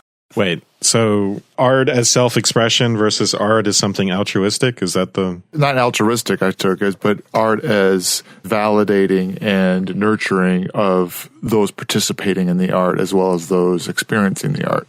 Yes, ideally you'd of course have both, but artists are notorious for being bastards. Firing someone for the sake of the glory of the art itself. Right. So he fired the guy because he sucked at what he did, and his participation would degrade the art that Mark was creating.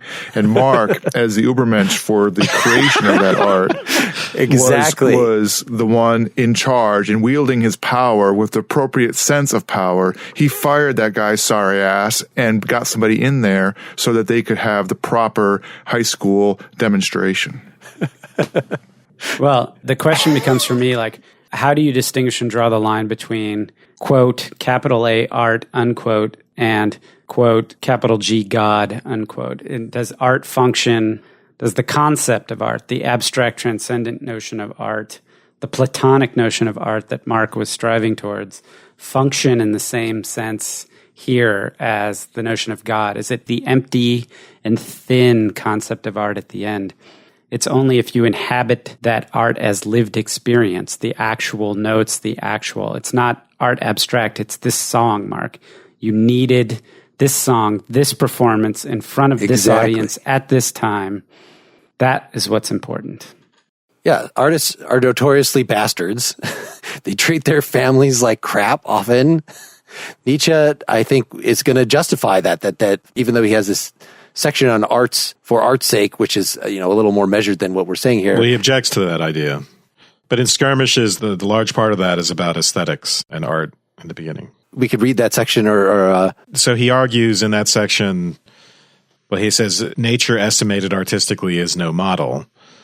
And being an artist, it's not about being a mirror to nature, which he interprets as being sort of subservient to nature in some sense, but it's working from the inside out. You work from instinct. You work from a knowledge of who you are. And part of that that's why the Dionysian frenzy is indispensable. The essence of it is this increased feeling of strength that you can then lend to things. You feel this fullness, and artistically you enrich the world with that. So he says things like, in the beautiful, man posits himself as the measure of perfection. Nothing is beautiful except man alone. Nothing is ugly except degenerating man.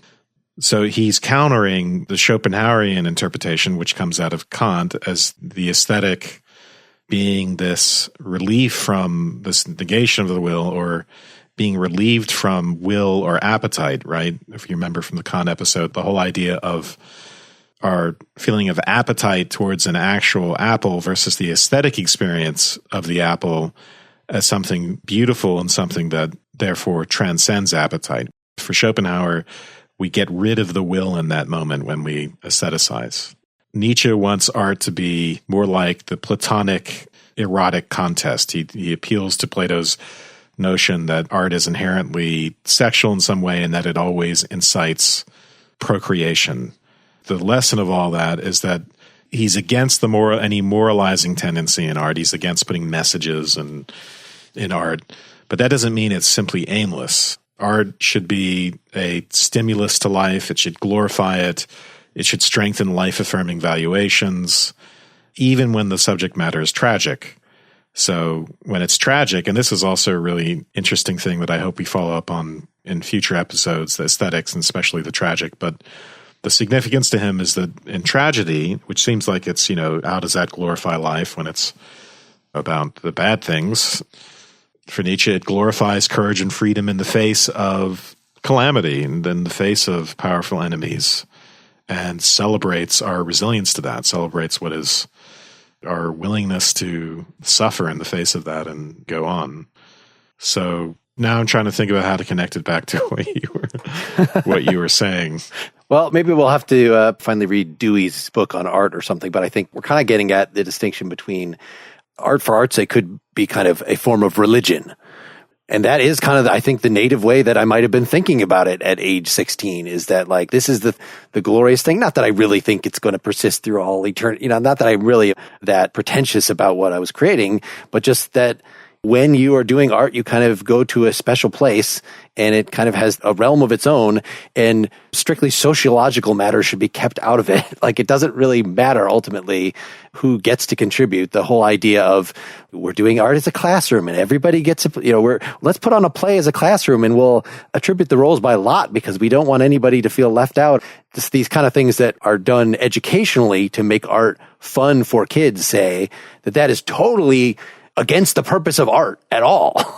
So it's not a retreat from the will, but it is a retreat from having to be a nice person. That, I think at least Nietzsche would sign on for that, even though he might have in common with Dewey something where we can't have art as something comparable to God. It has to be a lived experience, but still, right, that's sort of a separate issue from, as a lived experience, does it have to be inclusive to everyone? Does it have to be never offensive? These other things that would go into whether your art, in the way it is created and in the qualities of the product itself, be maximally socially useful. So I do want to add to that.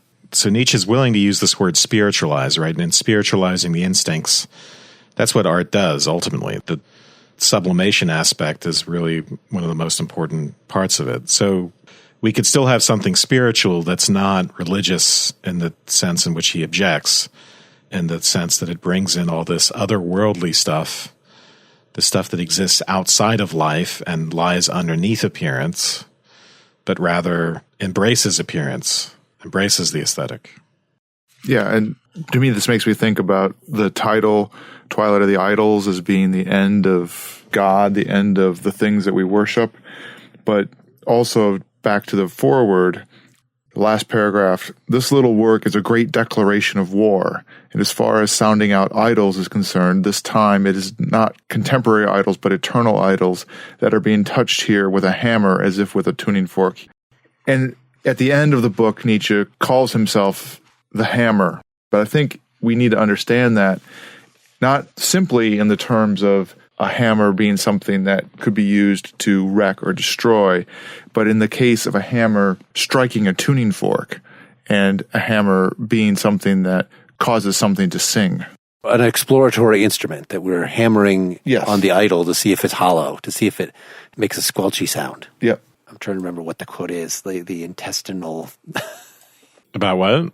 Oh, yeah, this is the beginning. Finally, to pose questions with a hammer and sometimes to hear as a reply, that famous hollow sound that can only come from bloated entrails. Seth, what's still on your mind here?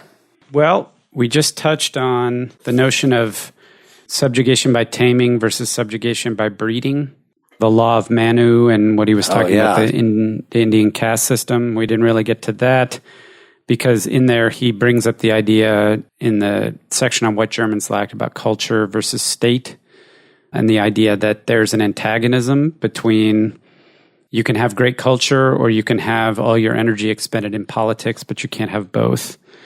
He also has a theory of education in this book, what he sees as the function of the educator to be, and his section in the Skirmishes of an Untimely Man, where he talks about all the various people that he does or does not admire, mostly does not, and why I think would be worthy of a whole second podcast. That's also where he talks about what Wes mentioned earlier about art for art's sake.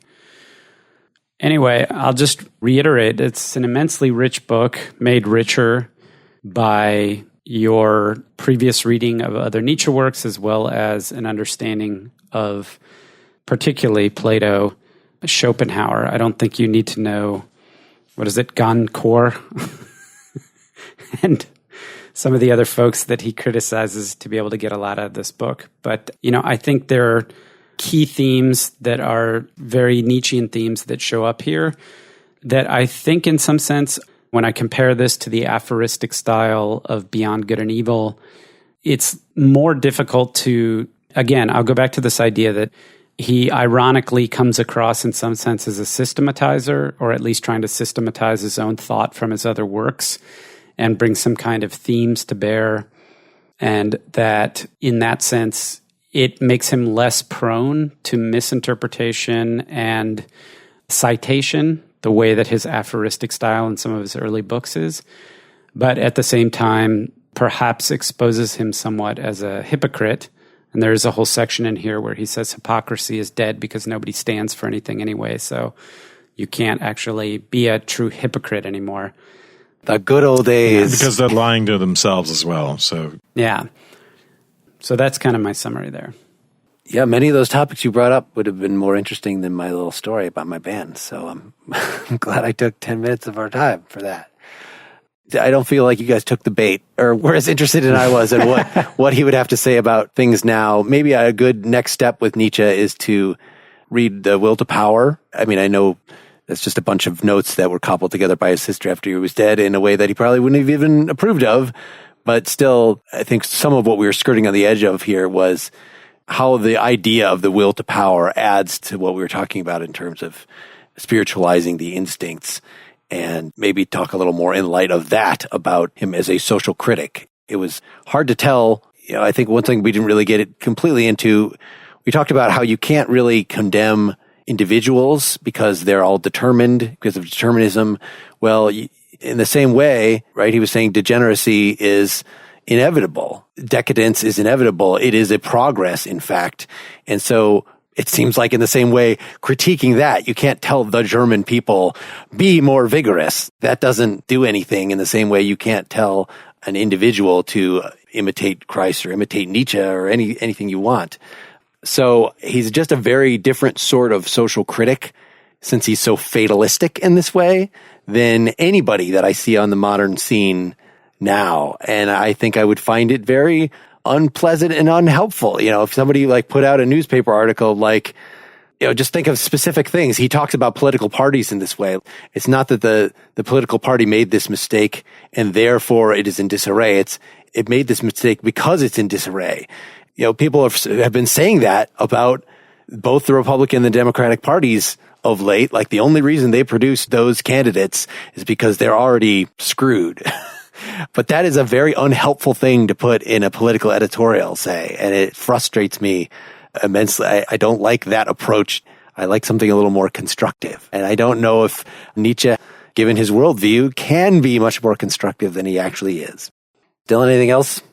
I don't have a lot more. I mean, just your comments made me think of something we didn't talk a lot about, which is, I'm not sure that Nietzsche himself is at his best politically. And that maybe there's something about the way he thinks about us as individuals and his focus on our own psychology that is insight into our political lives and maybe even into our social lives as a social critic is not as astute as his insight into us as individuals.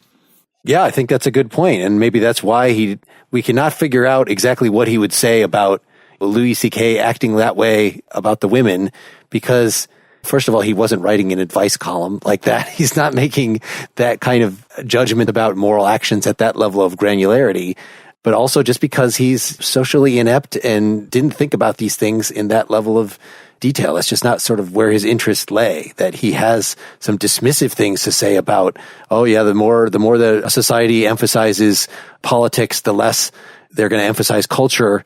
Is that really even true?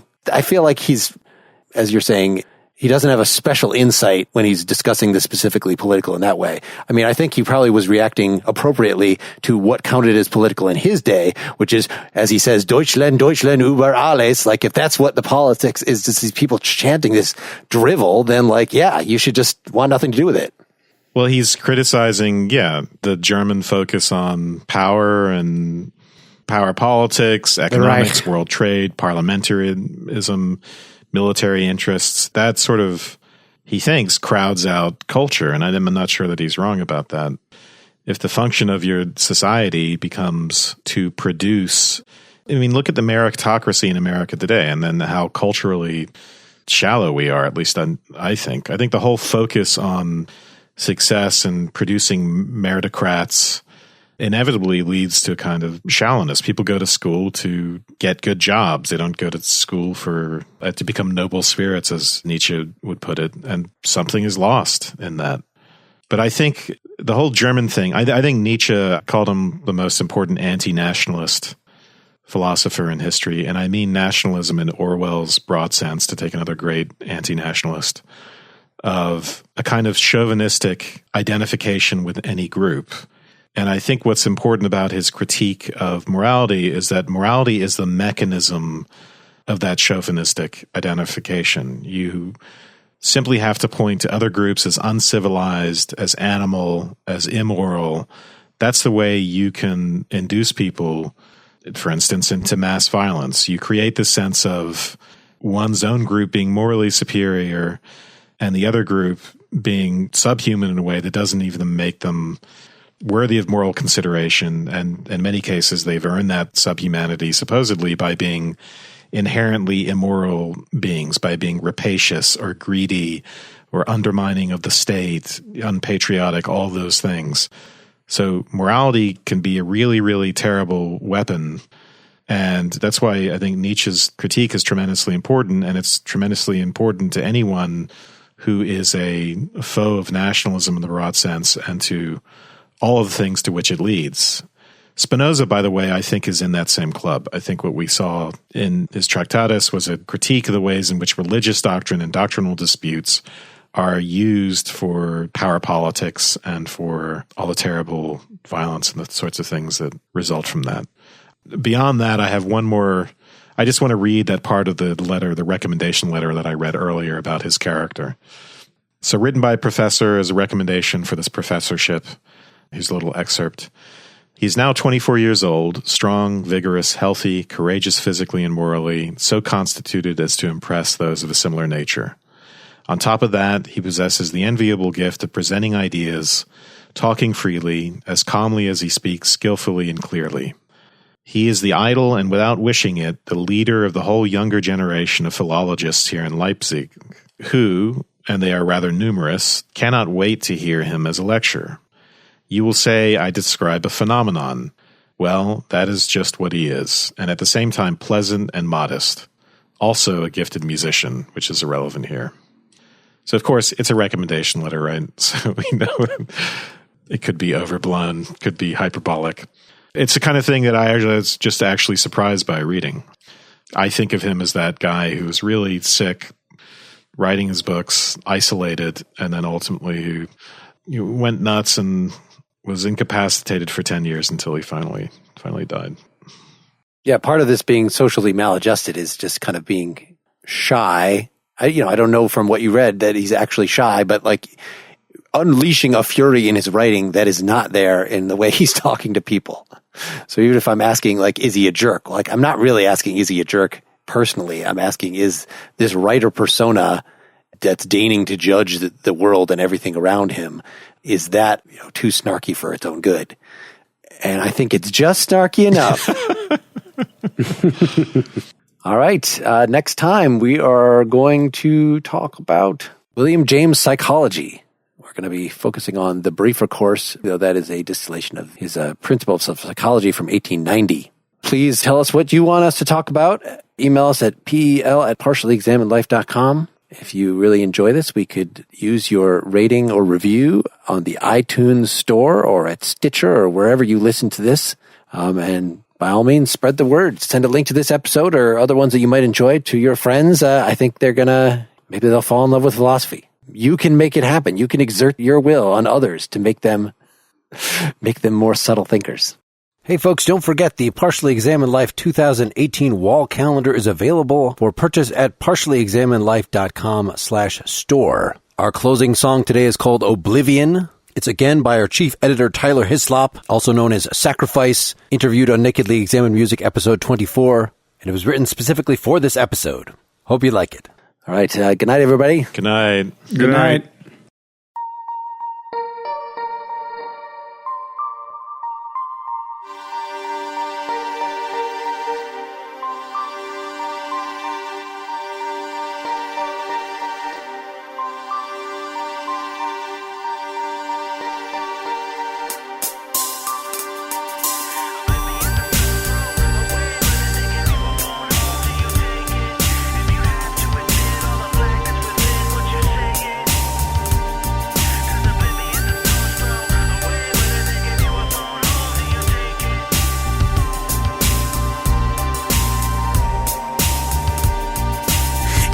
more is to come. It's truly fortunate to have a piece of the horror succumb to the sorceress. She's a genius, a force to discern, a muse who repeats her consortium of terms. I sit alone, reporting to her, confiding I'm slowly dying the more that I learn. Scripted though, her skin exposed to the scorch of the earth, and this is known. The abyss approaches. It doesn't make excuses for your fickle hopes. And if the dream isn't realized, if your piece isn't real life, convene with the real God. He is revealed right, or did he for real die? Travel the causeway and battle the strong faith. Enough to keep me from the wrath of the cons, but not enough to escape the passage of time. So travel the causeway and battle the strong faith, but not enough to escape the passage of time. Cause oblivion's a stone's throw away, but if they give you a phone home, do you take it? If you have to admit all the blackness within, would you save it? Could you save it? Cause oblivion's a stone's throw away, but if they give you a phone home, do you take it? If you have to admit all the blackness within, would you sag at your bliss?